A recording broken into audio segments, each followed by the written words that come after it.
Là, est-ce que vous nous entendez? Ah bon, On a fermé l'eau, c'est ça. on a fermé l'eau.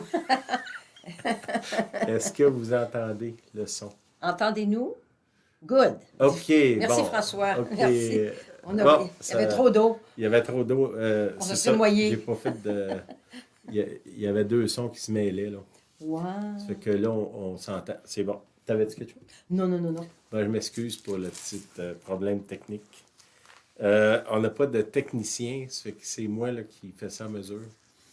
Euh, ouais, c'est moins pire que le déluge, ouais, ça c'est sûr. Merci Christian. OK. On s'est Euh, nagé.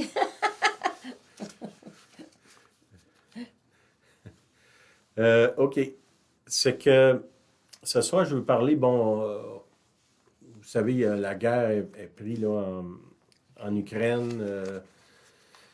Puis en plus, ce matin, j'ai un ami de plus que 40 ans. Cette semaine, son épouse est décédée. Là. Je suis allé le voir ce matin. Ça fait que je veux parler justement de la mort. Moi puis lui, on a eu une discussion, puis moi puis Juliane aussi, puis en rapport aussi avec ce qui se passe en Tchétchénie. Pas en Tchétchénie, mais en OK. Ukraine, excusez-moi. Ce que j'ai... Bon, en Ukraine, on ne sait pas complètement ce qui se passe, là, parce qu'il y a trois, quatre versions, il y a beaucoup de désinformation. Je ne veux pas m'étendre trop sur ça, là, qu'est-ce qui se passe là, mais plutôt au niveau de ce que j'ai lu, c'est que l'Ukraine, il y a beaucoup de chrétiens. C'est une place très, très évangélisée, puis il y a des chrétiens pratiquants, là, de différentes dénominations, mais quand même. Puis, puis j'ai mon ami, comme je vous dis, qui a perdu son épouse. Là, ça fait que je veux parler de la mort aujourd'hui. Là. Comme chrétien, je pense que c'est un sujet important. Puis la semaine dernière, il y a quelqu'un qui nous a envoyé une espèce de vidéo, de commentaire. Là. Quelqu'un qui analysait la société québécoise. Puis dans cette analyse-là, là, c'était pas des chrétiens, mais je pense qu'il y avait quand même une bonne... moi, j'appellerais ça l'état des lieux, là. Une image assez précise de ce qui se passe. Québec, une société qui ne veut pas parler de la mort, qui a peur de la mort, puis qui est prête à tout faire pour pas mourir, même arrêter de vivre. Hein. On a vu ça dans les 2 dernières années, là, que pour éviter de mourir, on est prêt à rester caché dans nos caves, à rien faire, juste pour pas mourir, même si on n'a plus de vie. Puis, si on compare avec d'autres sociétés qui se sont relevées plus vite, en tout cas, ou peut-être faire face plus vite à la mort que notre société, je pense que c'est bon qu'on examine ça à lueur d'être chrétien. Puis, je pense que la mort, il y a personne de nous autres qui va passer aux côtés, là. Ça fait que c'est pas quelque chose qu'on peut se cacher puis dire ben ça m'arrivera pas ou puis l'autre chose avec ce que j'ai entendu cette semaine quand c'est noteur simplement. Puis ça peut être rapidement, ça peut être dans 50 ans, on ne le sait pas, mais quand ça va arriver, ça va arriver. Puis euh, qu'est-ce qu'on fait face à ça? Puis face aussi à la mort de ceux qu'on aime. Là. Les gens autour de nous, quand on ne veut pas parler de la mort, puis on évite ça, puis qu'on se ferme les yeux, puis on fait tout, ben qu'est-ce qui se passe? C'est que de toute façon, ça nous arrive. Puis quand ça nous arrive, ben, on n'a pas réfléchi à ça, on n'a pas pensé qu'on a une fin, puis souvent, ça affecte notre façon de vivre. On ne se prépare pas à la fin, puis on ne vit pas au quotidien pleinement parce qu'on n'a pas dans l'idée que ça peut se finir rapidement. Là. Pas dans le sens d'avoir peur, je vais mourir, mais dans le sens de dire, ben, un jour, je vais mourir. Puis, tu sais, c'est une petite affaire de Charlie Brown. Il y en a un qui dit, tu sais, un jour, on va mourir. Puis l'autre, il répond, oui, mais toutes les autres, on va vivre. Puis, je pense qu'on doit avoir un peu comme les deux visions en même temps. Le Seigneur m'appelle à avoir une vie remplie, une vie, la vie en abondance, comme Jésus promet, là. Puis en même temps, face à la mort, une peur qui n'est pas là. Je n'ai pas peur de la mort parce que je sais où je m'en vais après. Puis ça doit être au cœur du christianisme. Puis actuellement, ce que je vois, c'est que beaucoup de chrétiens ont peur de mourir. Ils ont peur de l'au-delà. Ils n'ont pas la certitude de leur salut. Puis qu'est-ce que ça fait? C'est qu'ils vivent dans cette espèce de terreur-là de mourir. Puis de l'évitement à tout prix, on pourrait dire. Puis ça, si on ne l'adresse pas, on ne peut pas vraiment servir Dieu si on vit dans la peur. Ça, c'est fondamental. OK? C'est que, comme je vous dis, c'est un peu par rapport à ce qui se passe en Ukraine, là, des chrétiens qui sont face à la mort là, instantanée, là, quand c'est des bombardements. Là, vous comprenez ça, là, que il n'y a, a pas de longue maladie dans ce temps-là.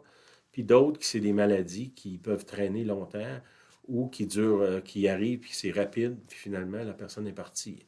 Nous, on n'est pas dans la guerre, mais quand même, à tous les jours, il y a des gens dans notre environnement qui décèdent. Puis on n'a pas, on a comme évité ça, évité d'en parler parce qu'on a peur, puis ça, c'est malsain. OK? Dans Matthieu 24, au verset 6, ça dit, « Vous entendrez parler de guerre, de bruit de guerre, gardez-vous d'être troublés. » Ça, c'est Jésus qui dit ça. « Gardez-vous d'être troublés. » Il dit ça, ça fait 2000 ans. Alors, je pense que si vous avez étudié l'histoire du monde, il n'y a pas eu beaucoup d'époques où il n'y a pas eu de guerre. Des fois, c'est des guerres locales. Il y a eu, on le sait, il y a eu des grandes guerres mondiales, des guerres qui ont touché plusieurs pays, des guerres qui ont duré. Il y a une guerre, c'est la guerre de 100 ans. Hein? Ça veut dire que ceux qui l'ont parti, ils sont morts avant même la fin de la guerre.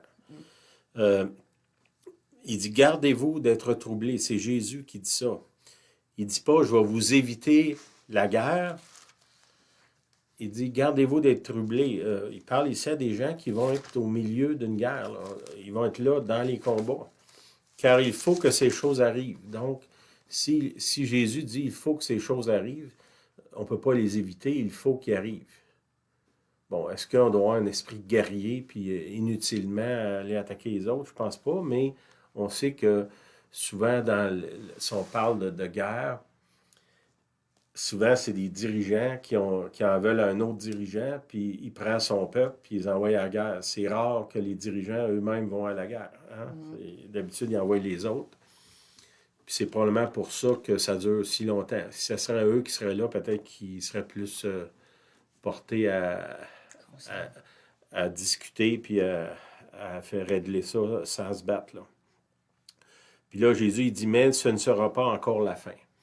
Bon, là, je vais adresser une chose. Là, il y a beaucoup de chrétiens là, qui sont comme un peu dans, j'ai envie de dire, un délai apocalyptique. Là.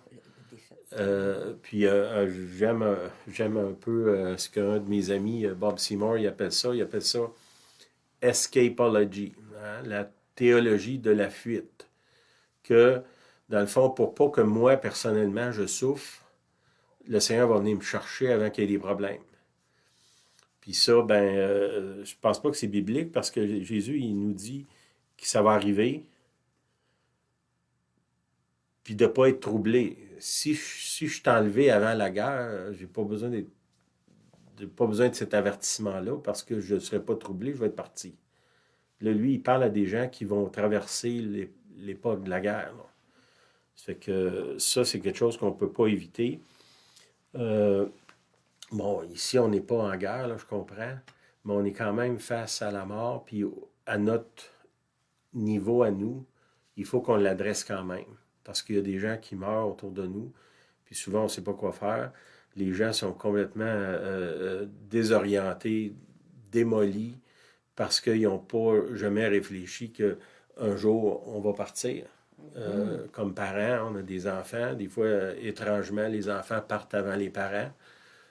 Ça, c'est des choses qui arrivent. Puis, selon Jésus, c'est des choses qu'on ne peut pas éviter. OK?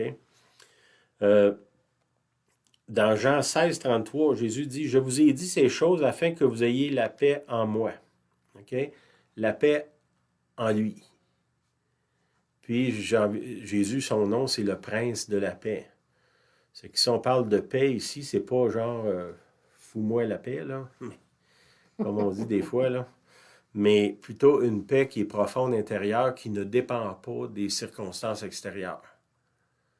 Quand Jésus parle de ça, il parle à ses disciples qui vont traverser une période là, de grande persécution immédiatement après. Ce qu'il leur dit, c'est en moi, en Jésus, que vous allez trouver la paix. Oubliez de trouver la paix en vous cachant sur une montagne ou dans la forêt ou dans un bunker. C'est pas là qu'à va venir la paix. Je peux être dans un refuge qui est sécurisé au maximum, puis être terrorisé sans arrêt, là. Ça veut dire, même si je réussirais à me construire une place qui est un lieu sûr, on pourrait dire, ça ne veut pas dire qu'intérieurement, je vais être en paix. Puis ça, ben, il faut que, ça c'est quelque chose d'important comme chrétien, il faut que vous cherchiez cette paix-là en Jésus. Ce qu'il a dit, gardez-vous d'être troublés. Gardez-vous, faites attention. Puis peut-être se garder un l'autre, s'assurer que l'autre n'est pas troublé. Comment faire? Ben, prier. Parler de ces choses-là.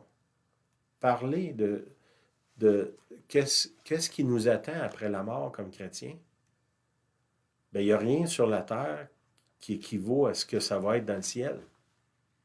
Puis ça, juste simplement cette conversation-là qu'on pourrait avoir ensemble, mais ça devrait nous apaiser de dire que même si on meurt, que ce soit de maladie ou dans le cas des gens en Ukraine de guerre, ben on s'en va d'une place qui est bien meilleure qu'ici, là. Ça, il faut qu'on en parle. Pas dans le sens, comme je vous dis, ceux qui sont beaucoup attachés à l'enlèvement, viens me chercher, viens me chercher, viens me chercher, bien, ils ne pensent pas vraiment au ciel, ils pensent juste à se sauver. Sauver de la souffrance ici. Puis ça, c'est malsain. Puis, oui, on s'en va au ciel, un jour on s'en va là, le Seigneur nous attend, puis ça va être extraordinaire. Mais entre-temps, on est ici sur la terre. Le Seigneur ne nous a pas dit qu'il va créer un environnement. Le jardin d'Éden, il ne se reproduira pas sur la terre de notre vivant. On pourrait dire qu'il appartient dans un autre monde actuellement. C'est que nous, on est ici. Oui, on va être exposé à la souffrance. Puis je vais finir de lire mon verset. Jean 16, 33. Je vous ai dit ces choses afin que vous ayez la paix en moi. Vous aurez des tribulations dans le monde. Ça, c'est Jésus qui il dit, vous allez en avoir. Ça, c'est quelque chose qu'on doit réfléchir aussi, dire, ben la vie ne sera pas toujours facile. Bon, c'est quoi une tribulation? C'est des épreuves qu'on vit. Ça peut être d'être pris au milieu d'une guerre, mais ça peut être pris aussi financièrement, ça peut être pris dans une famille qui passe son temps à se chicaner, ou ça peut être au travail, des collègues qui sont difficiles, ça peut être une maladie, ça peut être, bon, toutes sortes de circonstances. Des fois, ces circonstances-là sont extrêmes. D'autres fois, c'est juste comme une petite roche dans notre soulier, là. Mais c'est là quand même. C'est des tribulations. Mais Jésus, il dit, mais prenez courage, car j'ai vaincu le monde. Ça, c'est des promesses de Jésus. Il dit, la première dans Matthieu, il dit, gardez-vous d'être troublés. Après ça, il dit, afin que vous ayez la paix en moi, il nous promet la paix en lui. Mais il ne nous promet pas de nous sortir des problèmes, puis de nous mettre dans une espèce de bulle où est-ce qu'il n'y a aucune contrainte. Puis beaucoup, le christianisme occidental, là, ce que certains appellent l'évangile de la prospérité, ben, c'est que si je suis chrétien, je vais prospérer. Puis le mot prospérer, dans ce cas-là, ça veut dire je vais être riche, je ne vais pas souffrir, puis j'ai quasiment envie de penser que je ne mourrai pas. Puis toute cette pensée-là, c'est pas en accord avec ce que Jésus dit. Regardez, là, juste quelques versets. J'aurais pu en sortir des dizaines de versets qui parlent de ça. Jésus dit, vous allez avoir des tribulations. Il ne dit pas, peut-être que si tu es malchanceux, tu vas en avoir. Non, tu vas en avoir. Il va y avoir des bruits de guerre. Il faut que ces choses-là arrivent. Il nous avertit encore.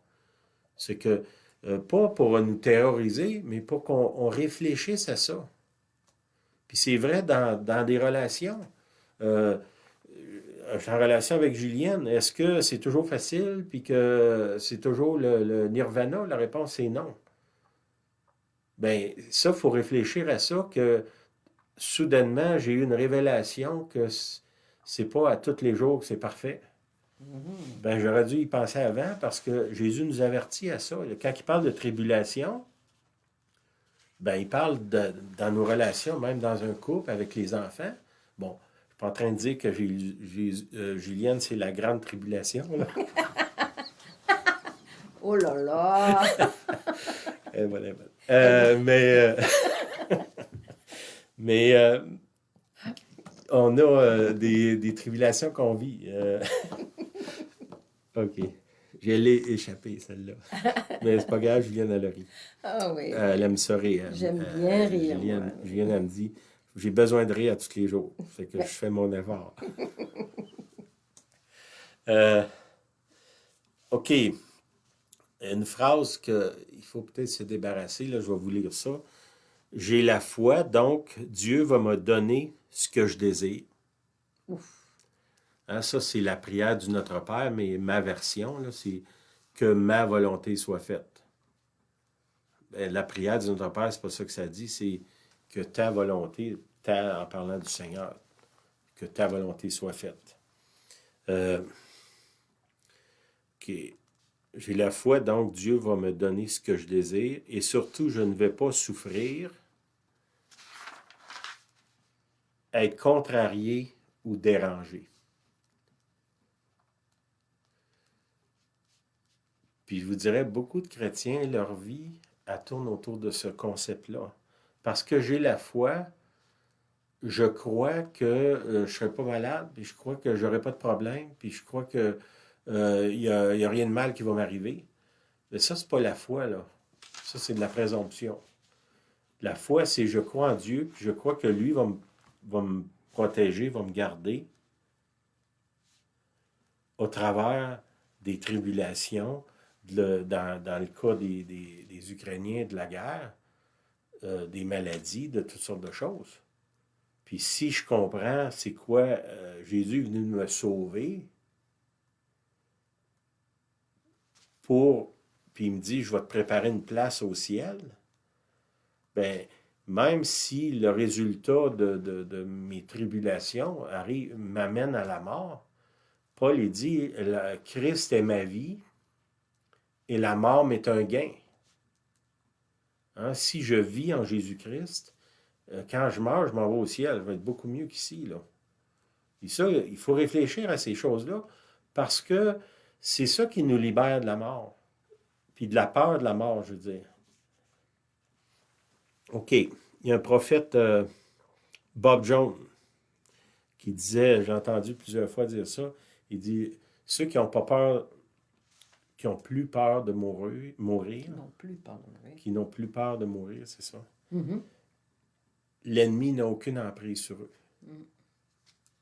Puis, à nos places, ça dit dans la parole que le dernier ennemi qui va être vaincu, c'est la mort. Bon, souvent, on pense ça, à la fin des temps, la mort va être vaincue. Non, pourquoi pas nous, aujourd'hui? Que l'ennemi, la peur de la mort est vaincue dans ma vie, donc je ne suis plus affecté. Puis l'emprise de l'ennemi de m'amener toutes sortes de peurs pour constamment me tenir dans ça. J'ai vu une image cette semaine, c'était deux portes. Une porte, c'est le COVID qui sortait, puis l'autre porte, c'est la guerre en Ukraine qui rentrait. Mhm. Dans le fond, je passe d'une peur, là, c'est une autre peur. Est-ce que ça va se transformer en guerre mondiale? Est-ce que ça va venir dans ma cour? Est-ce que ça va me priver de quelque chose? Puis là, là, tout d'un coup, le COVID, ça me fait moins peur parce que là, j'ai une peur plus grande. C'est déplacé. La peur se déplace. La peur s'est déplacée. Voilà. Puis là, puis il va toujours en avoir un autre, là. L'ennemi, il n'arrêtera jamais de m'en sortir une, là. Puis le Seigneur, il dit, on peut pas, vous éviterez pas ça. Vous éviterez pas les bruits de guerre, puis vous éviterez pas non plus les tribulations. C'est qu'il ne faut pas garder nos yeux sur ces choses-là. On le sait que ça va arriver. Là, il faut garder nos yeux sur le Seigneur. Puis là, le Seigneur, il dit, vous allez avoir la paix en moi, en Jésus-Christ. Pas dans le sens, on est chanceux, il n'y a pas de guerre actuellement, ou il n'y a pas de maladie, il n'y a pas de virus, il n'y a pas... Mon confort. S'il n'y a pas ça, là, je vais me mettre à m'inquiéter de mon auto, puis de l'hydro, puis puis ça n'arrête pas, la neige, ou pas de neige, ou la pluie, ou... C'est que finalement, je vis constamment dans cette crainte-là. C'est que si je comprends l'idée face à la mort comme chrétien, que quand je vais mourir, je m'en vais au ciel, ben ça devrait changer ma vision du monde. Puis ça devrait régler une grande partie des peurs qui m'animent, que je projette autour de moi, puis qui me font prendre souvent des décisions qui ne sont pas éclairées. Là. OK. Je vais prendre un texte, là, c'est dans Jean 20, Jean au chapitre 20, commençons au verset 19. Ça, c'est après la crucifixion. Les disciples, eux autres, ont cru que Jésus s'en venait sur la terre pour établir son royaume, puis renverser l'Empire romain. Okay? Ça, c'est un peu l'idée que je vous ai donnée. Là, j'ai la foi, Jésus est avec moi, donc il n'y a plus rien de mal qui va nous arriver. Jésus va régner. Avec le pouvoir qu'il a, il va renverser tout le monde, il va guérir toutes les maladies, il va tout régler. Ben, c'est pas ça qui se passe. Jésus se fait arrêter, il a le pouvoir de se défendre, il se défend pas, il se laisse crucifier, puis on sait que c'est un semblant de procès, une tricherie, la plus grande erreur judiciaire de l'histoire, c'est ça. Jésus se défend pas, il fait rien. Les disciples sont complètement désarcelés, ils ne comprennent pas ce qui se passe. Pourquoi il ne s'est pas défendu? Pourquoi il n'a pas tué Hérode ou Pilate ou les grands prêtres? Pourquoi il ne s'est pas tout débarrassé d'eux? Jésus ne fait rien de ça. Ben ça, la foi n'est pas dans ce que nous autres on désire, elle est dans le Seigneur lui-même. Ça, c'est une autre chose. Nous, souvent, quand on parle de la foi, on mêle ça avec nos désirs. J'ai la foi, donc Dieu va me donner tout ce que je veux. Parce que je crois qu'il doit me le donner ou qu'il devrait me le donner.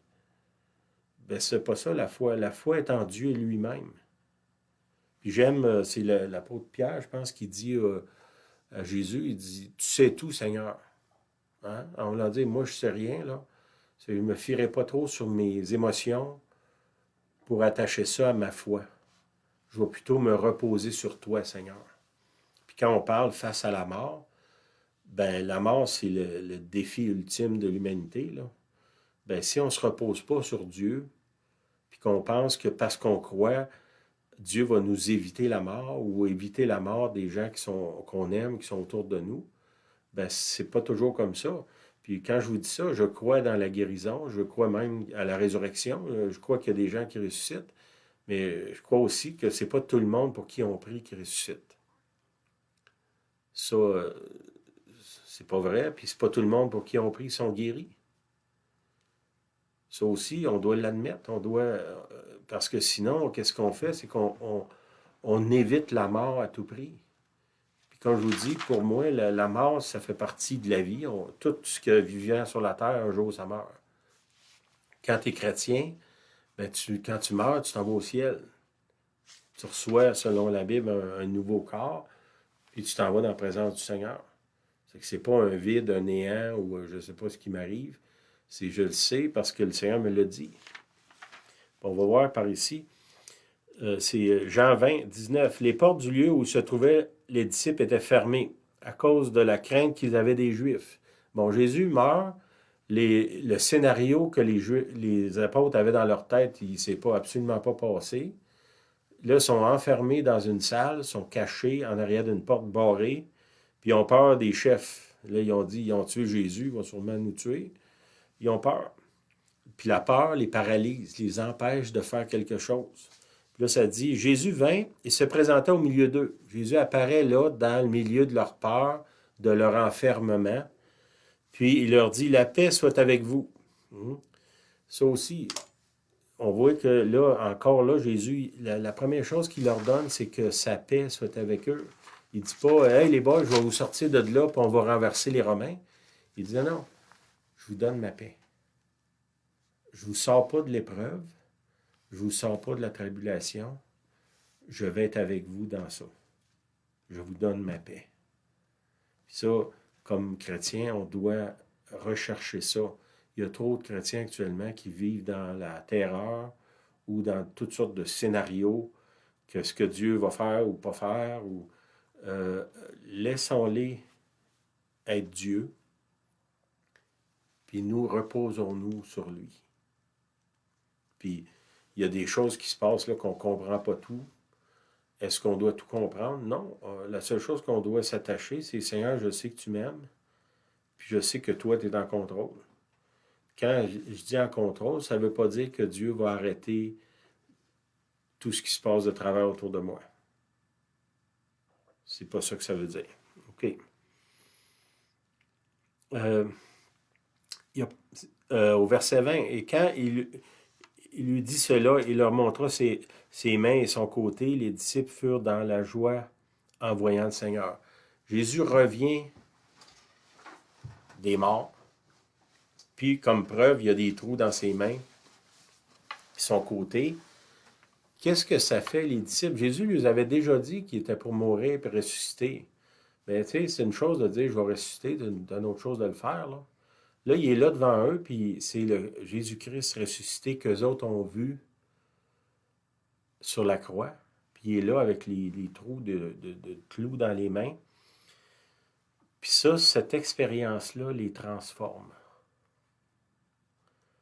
La vue du Christ ressuscité. Soudainement, toutes les promesses de Jésus, je m'en vais, puis je vais revenir vous voir, puis je vais vous préparer une place. Ça, je dirais, c'est facile à dire, là. Il y a beaucoup de monde qui nous font toutes sortes de promesses, puis quand ça arrive pour livrer, ils ne sont pas là. Puis Jésus a des promesses comme extravagantes à l'extrême, là. Puis là, tout d'un coup, il se présente devant eux autres, puis il est ressuscité. Là, les disciples passent à un autre niveau de compréhension de la mort, de la résurrection, de la terre, du ciel. Il y a plein de lumières probablement qui s'allument dans leur tête pour dire « Wow, ça veut dire ce qu'il nous disait, là, c'était vrai. » Puis comme je vous dis, même les disciples qui ont vu Jésus faire des miracles, ils étaient quand même cachés en arrière d'une porte barrée. Puis Jésus vient vers eux, puis là, il se révèle comme le Christ ressuscité. OK. Jésus leur dit de nouveau, la paix soit avec vous. Là, ça fait 3 fois dans 3 versets, puis on aurait pu en trouver un paquet d'autres. Puis c'est la première chose qu'il leur donne, c'est la paix. Puis ça, c'est important qu'on recherche ça plus que la résolution à nos problèmes. Parce qu'il y a des problèmes qu'on vit qui s'en iront pas. Pour toutes sortes de raisons. Puis là, si on devient, moi j'appelle ça des prières obsessionnelles, là, qu'on prie contre quelque chose que Jésus a dit, ça ne partira pas, bien on s'épuise, parce que de toute façon, ça ne partira pas.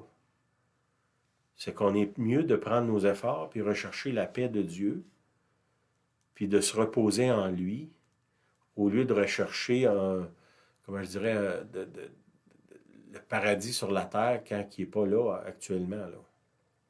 Ou une place où est-ce que, dans la ouate, où est-ce que je vais être protégé. T'as-tu du sens, ça aussi? Oui. Oui. J'aime bien. Oui, t'as aimé ma farce sur la grande tribulation. Là, OK. Au verset 21, Jésus leur dit de nouveau, ma paix soit avec vous, comme le Père m'a envoyé, moi aussi je vous envoie. OK. Ça, c'est une autre chose que Jésus fait, là. Il dit, je vous donne ma paix, puis je vous donne une mission. Puis ça, c'est important qu'on comprenne ça. Si on veut vivre dans la paix de Jésus, il faut marcher dans son appel. les ressources de Dieu, dont la paix, sont dans la volonté de Dieu. C'est-à-dire que si Dieu m'appelle à faire une œuvre quelconque, ben dans cette œuvre-là, la paix va être là. C'est la provision qui vient avec l'obéissance. Puis là, ce qu'il fait, bon, eux autres sont enfermés, on va le reviser tantôt. Après ça, il dit, au verset 22, après ces paroles, il souffla sur eux et leur dit, recevez le Saint-Esprit. Puis c'est drôle parce que me semble qu'avant ça, il les a déjà priés pour eux autres pour le recevoir. Là, ils viennent, ils le reçoivent, j'ai envie de dire, de nouveau. Ça, c'est une autre chose. Dans le milieu évangélique, il y a beaucoup de gens qui croient que recevoir le Saint-Esprit ou être rempli du Saint-Esprit, c'est une expérience unique. J'ai reçu le Saint-Esprit, je ne sais pas, moi, ça fait 40 ans. Oui, mais je peux être rempli de nouveau, de nouveau, de nouveau. On voit ça dans les actes. Hein. Il y a l'acte 2 où le Saint-Esprit vient, ils se mettent à parler en langue. Un petit peu plus loin, je ne me souviens pas exactement quel chapitre. Là, ils sont persécutés puis ils ont peur. Encore. C'est un peu le même scénario que je vous... Ça dit, le lieu où ils étaient trembla, puis ils furent tous remplis du Saint-Esprit. Mais ça, ils avaient déjà été remplis, les autres. Comment c'est qu'ils sont remplis encore? Ben, souvent, on est comme un bidon percé, hein, ça coule. Puis là, le Saint-Esprit a besoin de revenir. Puis là, à ce moment-là, il ne parle pas en langue, ça dit... bon, il dit au chapitre 4, c'est ça que je pensais, le chapitre 4. Il dit... ils furent tous remplis du Saint-Esprit et ils annonçaient la parole avec assurance.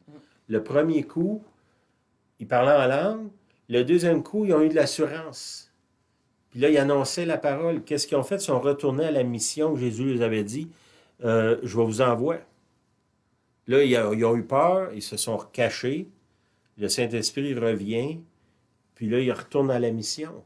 Puis souvent, qu'est-ce qui se passe? C'est quand on vit des bouleversements, il y a un retrait qui se fait. Je disais aujourd'hui, je ne me souviens pas exactement le chiffre, c'est un frère des États-Unis qui disait qu'il y avait 1700 pasteurs, je ne me souviens pas si c'est par jour ou par semaine ou par mois, qui abandonnent, qui se retirent. Un petit article, c'est un pasteur que je connais aux États-Unis qui disait ça. Il y avait je me souviens du 1700, mais je ne me souviens pas si c'est par jour ou par semaine, là, mais qui lâchait. Qu'est-ce qui se passe? C'est un peu l'expérience là.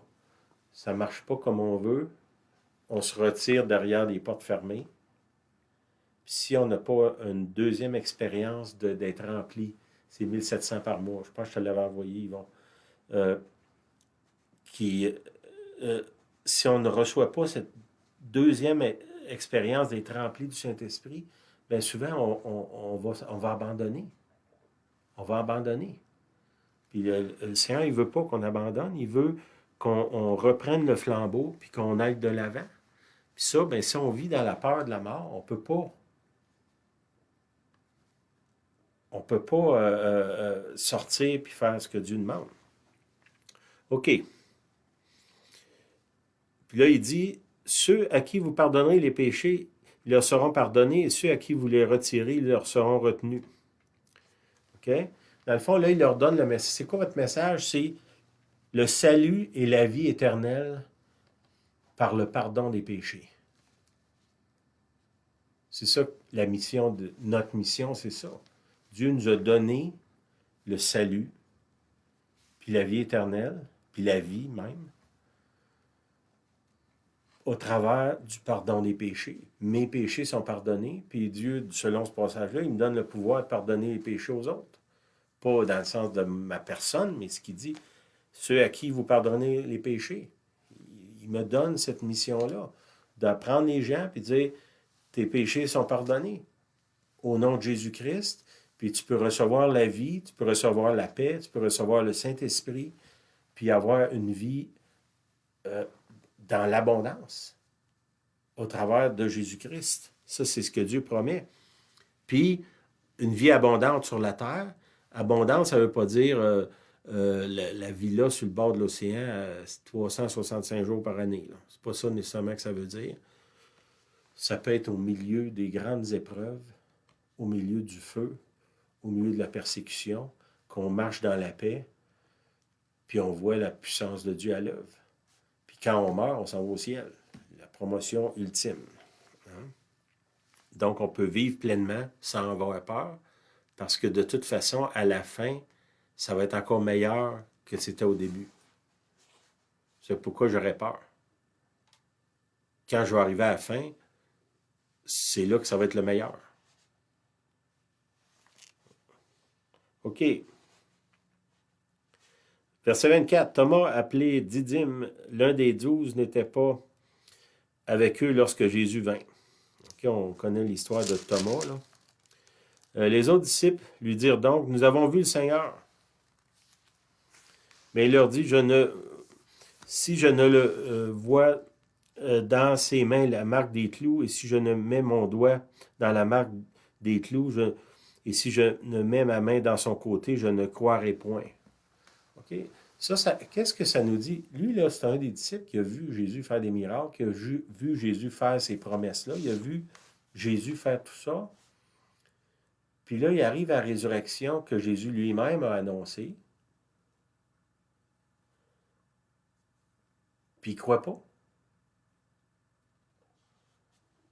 Puis on ne peut pas dire si quelqu'un sans foi, là, il a suivi Jésus. Puis les disciples ils ont dit, Seigneur, on a tout abandonné pour te suivre. Qu'est-ce qui va naître pour nous autres? Jésus là, fait des promesses, là, ça c'est un autre passage, mais là, qu'est-ce qui se passe? Parce que lui, il ne l'a pas vu. Il n'est pas capable de l'accepter. Ça me parle parce que souvent, on essaye de convaincre les gens que Christ est ressuscité. Puis il y a quelqu'un, un enfant cette semaine, qui m'a demandé, as-tu des preuves que Jésus a existé? Je trouvais une belle question. Puis j'ai commencé à y compter des miracles que moi j'ai vus au nom de Jésus. Je sais que ce que j'y ai dit, c'est pas suffisant pour le convaincre. Parce qu'il y a juste Jésus qui peut convaincre. Mais définitivement, j'ai donné un témoignage. Puis un peu comme Thomas ici, qui croit, mais il ne croit pas tant que ça. Là. Comme beaucoup de gens, ils croient, mais ils ne croient pas trop. Là. Ben, Thomas, il dit, ben moi, c'est tant que moi, personnellement, je ne l'aurais pas vu, je ne croirais pas. Ben, quand on témoigne aux gens, les gens ont besoin d'avoir une expérience personnelle. C'est pas assez de suivre quelqu'un qui a une expérience. C'est pas suffisant. On a besoin personnellement de voir Jésus. Puis dans un verset qui suit, Jésus se présente à Thomas. En plus, il dit, ben regarde, mes mains sont là, mets donc tes doigts dedans. Là. Probablement qu'il n'a pas osé faire ça. Là. Il était convaincu, puis s'est tourné vers là, vers le Seigneur.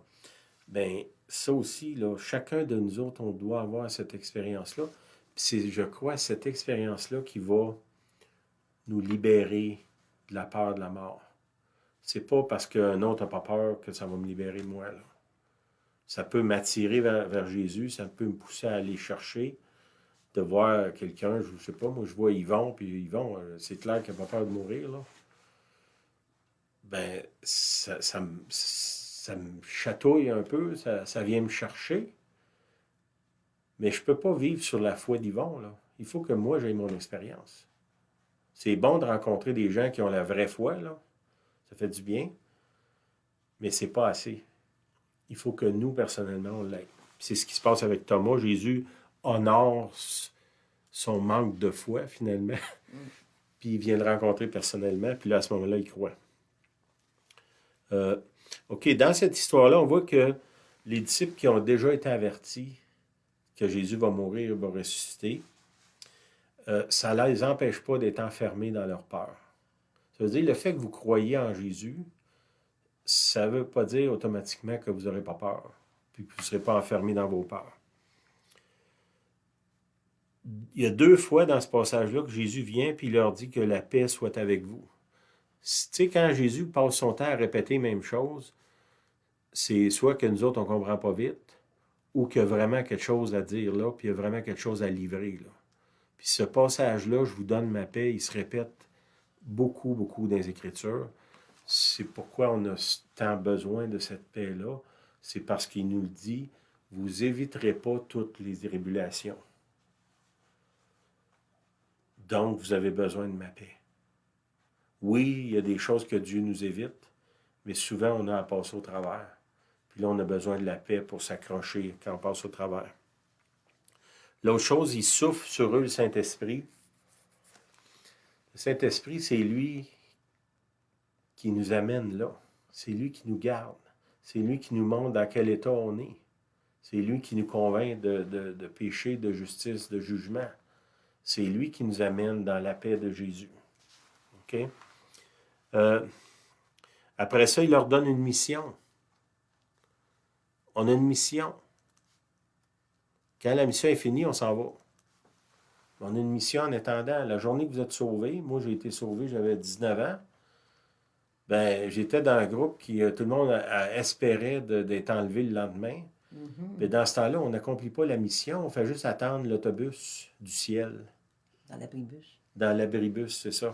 Pas confortable, toujours. Puis il y en a qui sont fait un logement d'un abribus depuis 40 ans. Ben, c'est pas une place pour vivre. Notre appel, c'est d'aller vers ceux qui ont besoin d'être pardonnés, puis leur annoncer le salut par le pardon des péchés. Ça, c'est ce qu'on est appelé. Il y en a qui sont à grande échelle. Il y en a d'autres, c'est peut-être 2, 3 personnes dans votre vie que Dieu vous appelle à faire ça. En attendant, vous vivez une vie de repentance. Soyez un modèle. Soyez quelqu'un que les gens désirent être comme. Oui. OK.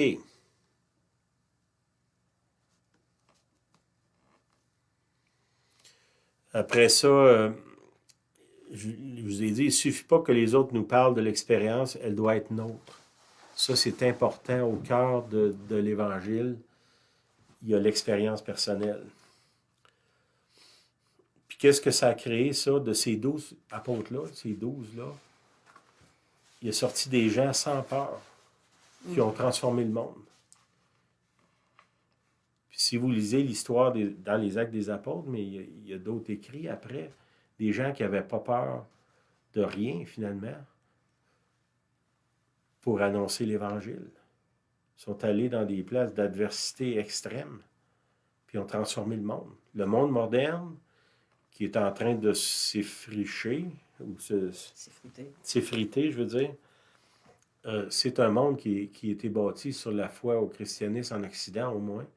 Puis si on voit que ce monde-là est en train de s'effondrer, c'est parce qu'on a rejeté les valeurs du christianisme. Là. Les fondements. Fait que il faut qu'on revienne à ça, personnellement, premièrement. Là. Quand ils ont vu Jésus ressuscité, leur vision du monde présent et futur a changé. À ce moment-là, le paradis, ce qu'on appelle le paradis, est devenu réel. Puis là, soudainement, l'attrait de l'au-delà était plus grand que l'attrait des richesses de ce monde. Il avait trouvé quelque chose de meilleur dans l'autre vie que tout ce qu'il pouvait toucher ici. Puis à ce moment-là, la peur s'en va. Parce que j'ai trouvé quelque chose de meilleur. L'emprise du diable sur moi. Tu sais, le diable vient m'offrir des choses. Excuse-moi, j'ai quelque chose de meilleur là. Je vais aller plutôt là. OK?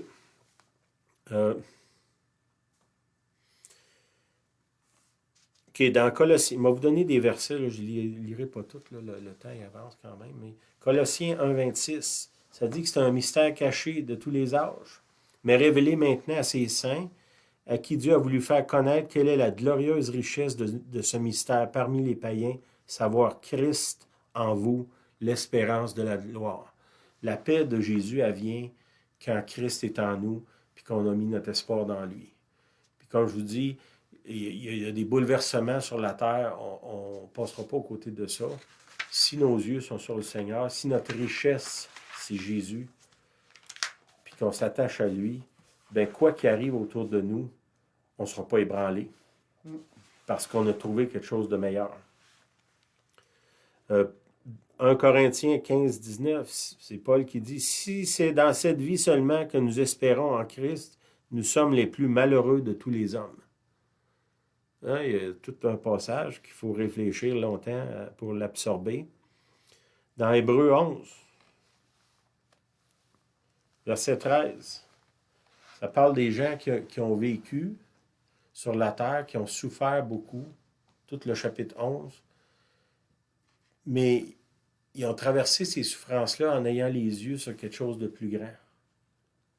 Et je vais vous lire le verset, à partir du verset 13, ça dit, « C'est dans la foi qu'ils sont tous morts sans avoir obtenu les choses promises, mais ils les ont vus et salués de loin, reconnaissant qu'ils étaient étrangers et voyageurs sur la terre. » Ça, c'est quelque chose qu'on doit comprendre aussi. Quand tu es chrétien, ton cœur, ton corps, ton âme, ton esprit appartient au ciel. On est les gens du ciel, d'une certaine manière, puis on est en route vers là. C'est que on est étrangers puis voyageurs sur la terre. On a une mission, puis ça, c'est important. Débarrassez-vous de l'idée d'une attente au coin de la rue de l'enlèvement.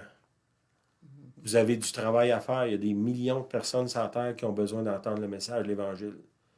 Puis si vous êtes vraiment dans la théologie, que vous pensez que Jésus revient très bientôt, bien, on devrait vous voir dans les rues à prêcher partout, là. Puis étrangement, c'est beaucoup de gens qui pensent que Jésus revient très bientôt. Ils sont cachés dans la chambre haute, comme les disciples un peu, là. C'est peut-être le temps d'être visité par Jésus pour recevoir à nouveau la mission, d'être à nouveau rempli du Saint-Esprit, puis aller faire ce qu'il nous a demandé de faire. Parce que le Seigneur il dit, « Heureux ceux que je vais trouver occupés quand je vais revenir. » Pas préoccupés, mais occupés. Il y a une différence entre les deux, là. OK. Verset 14. « Ceux qui parlent ainsi montrent qu'ils cherchent une patrie. » Il y a un désir. Si vous êtes croyant, normalement, Dieu a mis dans vous un désir profond de quelque chose de meilleur. Puis, tant qu'on est sur la terre, on souffre d'une certaine façon. Ça dit les soupirs de l'enfantement, ça dit, là, dans... Soupirs inexprimables. Des soupirs inexprimables qui sont là. Il n'y a pas de mots pour décrire cette attente-là, ce désir-là de mieux. Puis, je vous dirais, on regarde le monde dans lequel on vit qui s'en va à sa perte. Ça nous fait souffrir parce que dans notre cœur, on sait qu'il y a un monde meilleur. Puis jusqu'à un certain point, on voudrait l'avoir ici. Je pense que c'est pas mauvais parce qu'on veut pas nécessairement... On peut pas se réjouir que le monde est en train de se détruire, là. Non. Mais en même temps, ce qu'on aspire, c'est bien plus grand que tout ce qu'on va pouvoir produire sur la terre. Ça, c'est ce que Dieu, Jésus prépare pour nous dans le ciel. S'ils avaient eu en vue celle d'où ils étaient sortis, ils parlent de la patrie terrestre, ils auraient eu le temps d'y retourner. Mais maintenant, ils en désirent une meilleure, c'est-à-dire une céleste, une patrie céleste. C'est ça qu'on désire. On désire d'être avec le Seigneur. Pas dans le sens que Seigneur, sors-moi d'ici, puis que les autres, je m'en fous. J'ai hâte d'être avec le Seigneur dans le ciel. Mais entre-temps, le Seigneur m'a donné une mission, bien, je dois l'accomplir. J'ai un travail à faire ici. Chacun de vous, chacun de nous, on a un travail. Puis quand ça va être le temps, on va partir. Puis alléluia, quand on va partir. Mais entre-temps, on doit travailler. Il y a du travail à temps plein qui nous attend.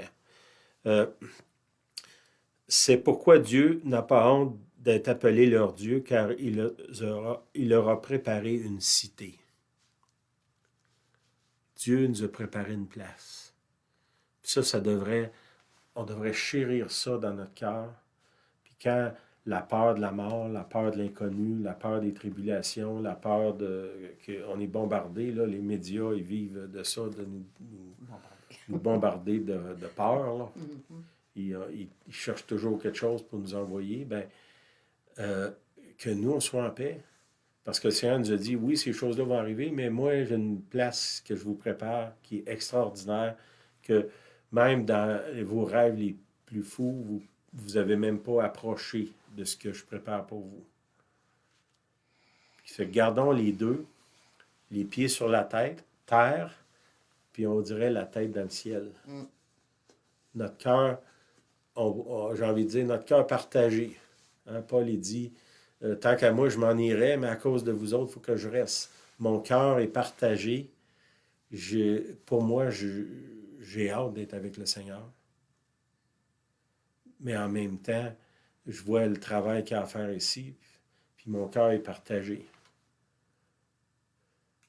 Puis comme Paul il dit, à cause de vous, ben il faut que je reste ici. Puis chacun de nous autres, on devrait avoir cette pensée-là. Moi, mon désir, c'est d'être avec le Seigneur dans le ciel, mais à cause du monde qui m'entoure, ça peut être retardé.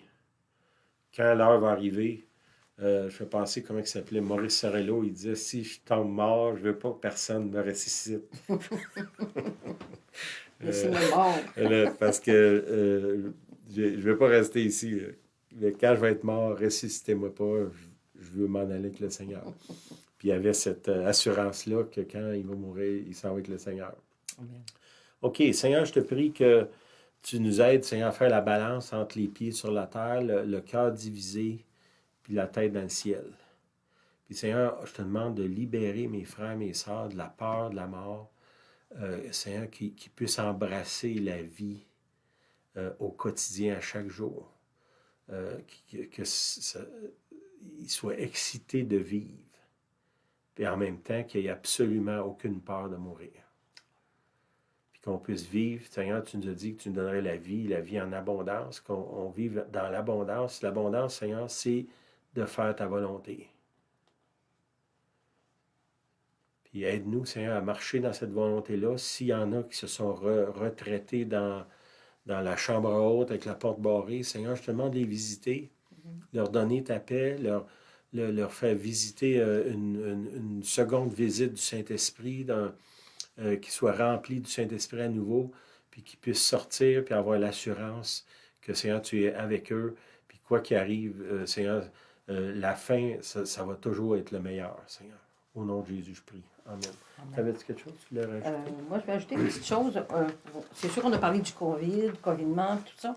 Puis quand il a dit une chose, on a tout fait, nos gouvernements, nos systèmes de santé, là, je ne critique pas ça, mais finalement, on a tout fait pour échapper à la mort. Puis on était rendu à dire, on veut échapper à la mort à tout prix. Puis j'avais une question, Puis moi, ma question, c'est, je me demande où est Jésus dans cette affirmation. Alors qu'on sait qu'il était dans Gethsémani, il a voulu éviter la mort à tout prix. Il en est terminé avec des grumeaux de sang. On sait que c'était la sueur. Puis il a dit non, ma volonté, mais la tienne. Donc, dans on veut échapper à la mort à tout prix, c'est certainement pas la pensée de Jésus. Le pourquoi il est venu sur terre. Que c'est à réfléchir, ça. Puis, une autre chose qu'on se disait cette semaine, on riait, que dès qu'il y a la naissance de quelqu'un, il y a une maladie incurable qui s'appelle la mort. Donc, à chaque naissance, il y aura éventuellement la mort. C'est incurable. Ça nous faisait rire un peu, ce fait-là. Il faut l'avouer, c'est la vérité, la réalité de la vie. Ensuite, on a une annonce. Moi, j'ai mon enseignement qui aura lieu mercredi, le 2 mars. On entreprend la leçon 2, qui est l'homme, première partie, car chaque leçon va durer 2 heures. Donc, la première heure sera le 2 mars. Donc, je vous invite à écouter. Bon, pas bon, des bienvenus, les nouveaux, ceux qui sont déjà. On passe du temps ensemble. C'est merveilleux. Si vous allez plus bas dans le fil là, de la page Najo, vous allez voir, il y a Julienne est là avec l'entête Construire votre maison spirituelle. À cet endroit-là, vous cliquez sur le lien, puis ça va vous amener pour avoir l'étude 2 qui est là sur cette page-là. On a la réunion de silence le 19 mars. Il reste quelques places si ça vous intéresse d'être en silence avec nous. On puisse entendre la voix du Seigneur, puis peut-être être visité comme un peu les disciples dans la porte barrée. La chambre haute. OK, soyez bénis. Merci d'être là. Merci d'être là toutes les d'être semaines. présent. Puis N'oubliez pas d'inviter quelqu'un chez vous, là. Important, là, On s'humaniser, essaie de briser la période où on était déshumanisé. Puis ça, c'est important qu'on le fasse. Une, deux personnes, trois personnes, pas besoin d'être un gros groupe. Si vous avez le désir, ben invitez un paquet de monde aussi, là, mais important de casser la solitude en invitant des gens chez nous. Amen. Puis ça, je vous mets le défi de ça. C'est important de le faire. Amen. Nous autres, on essaye, ben là, depuis qu'on vous l'a dit, on le fait à On chaque le fait, semaine, oui. au moins pour, Au moins, au moins pour un groupe, là, puis la plupart du temps, c'est plus que ça. la famille.